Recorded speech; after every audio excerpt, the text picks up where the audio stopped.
ప్రభువా, నా ప్రార్థన ఆలకించు. నా మొర నీ యుద్ధకు రానివ్వు. ఆ కష్ట సమయాన్న నీ ముఖాన్ని నాకు దాచకు.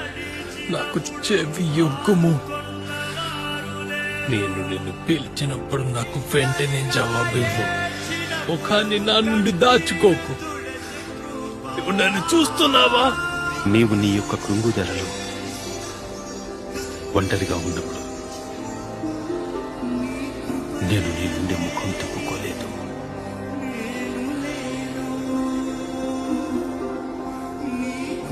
నేను అంజూరపు చెట్టు కింద ఉన్నప్పుడే చూశాను.